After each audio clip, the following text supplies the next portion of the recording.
नमस्कार साथियों, स्वागत है आपका ज्ञान स्थली गुरुकुल में। उत्तर प्रदेश के 69,000 शिक्षक भर्ती का मामला लगातार नए मोड़ ले रहा है। एक तरफ सुप्रीम कोर्ट में इस भर्ती को लेकर महत्वपूर्ण सुनवाई चल रही है, वहीं दूसरी ओर अलग अलग वर्गों के अभ्यर्थी अपनी मांगों को लेकर सरकार और राजनीतिक दलों के सामने अपनी बात रख रहे हैं।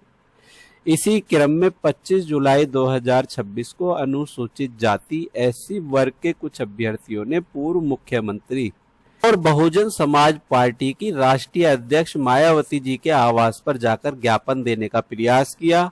अभ्यर्थियों का कहना है कि भर्ती में अनुसूचित जनजाति एसटी वर्ग के 1133 पद रिक्त रह गए हैं और इन पदों को एससी वर्ग के योग्य अभ्यर्थियों को दिया जाना चाहिए, जो कि दिए जा सकते हैं यदि सरकार चाहे तो।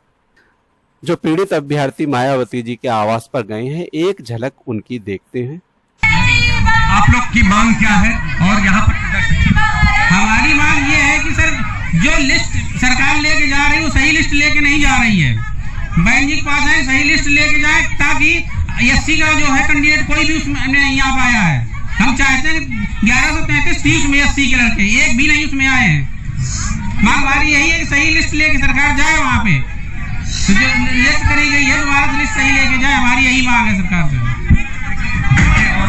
यहाँ पर ये मतलब थोड़ी ना होता जो भी प्रदर्शन करने के लिए लोग यहाँ, आप भी बताइए, आपसे जानना चाहेंगे, आप लोग यहाँ पर प्रदर्शन करने पहुंची हुई थी, मांग क्या? हमारी मांग ये है कि 6800 जो सरकार द्वारा दी गई लिस्ट है उसमें सभी बच्चों को ज्वाइनिंग दी जाए। हमारा आरक्षण हमको दिया जाए। सरकार जो गलत लिस्ट लगा रही है सुप्रीम कोर्ट में, वो उसको जो है उसमें करे, लेकिन हम लोग को आरक्षण मानते हुए मायावती के आवास पर आप पहुंची है, यहाँ पे क्यों पहुंची? आवास पर इसलिए पहुंचे हैं क्योंकि हम लोग दलित और पिछड़े अभ्यर्थी हैं, इनसे अपनी मांग अपनी बात रखने के लिए आए थे। लेकिन ये पुलिस इतनी बदतमीज है कि लड़कियों को पैर से मार रही है। यहाँ पर जो प्रदर्शनकारी है वो पहुंचे हुए थे और अब तो आपने देखा, एबीपी गंगा के माध्यम से अभ्यर्थियों की आवाज को उठाया गया है और अपने न्यूज चैनल पर उसको प्रमुखता से दिखाया गया है। एससी वर्ग के अभ्यर्थियों ने यह मांग रखी कि एसटी वर्ग श्रेणी के 1133 पदों को एसटी वर्ग से एससी वर्ग में भरा जाए। उनका तर्क है, यदि योग्य उम्मीदवार उपलब्ध नहीं तो पद लंबे समय तक खाली रहते हैं, शिक्षा व्यवस्था प्रभावित होती है और जो योग्य अभ्यर्थी हैं उनका भविष्य भी अधर में लटका हुआ है।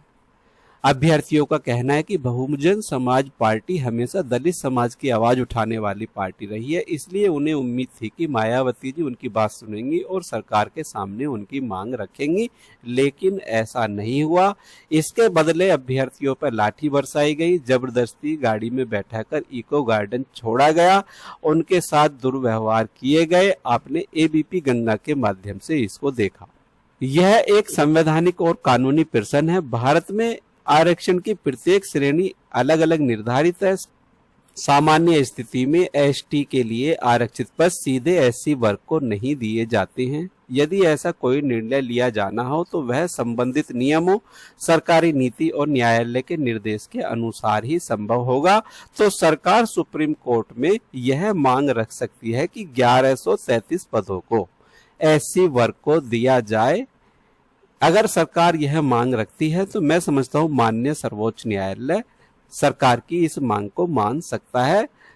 अभ्यर्थियों की पीड़ा यह है कि वर्षों से भर्ती पूरी नहीं हो पा रही है। अनेक उम्मीदवार उम्र की सीमा के अंतिम पड़ाव पर पहुंच गए हैं और कुछ लोगों की उम्र सीमा भी पूरी हो चुकी है। अब वो आगे किसी और भर्ती में आवेदन नहीं कर सकते हैं।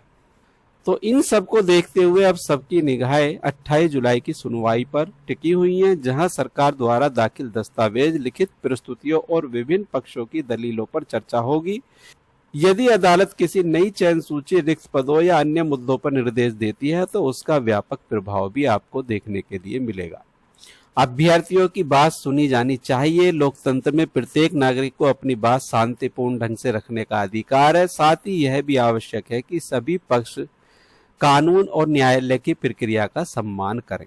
साथियों, जानकारी आपको अच्छी लगी है तो वीडियो को लाइक करें, वीडियो को शेयर करें और यदि आपने हमारा चैनल सब्सक्राइब नहीं किया है तो चैनल को सब्सक्राइब कर लें। मिलते हैं नई अपडेट और नई जानकारी के साथ। जय हिंद, जय भारत, धन्यवाद साथियों।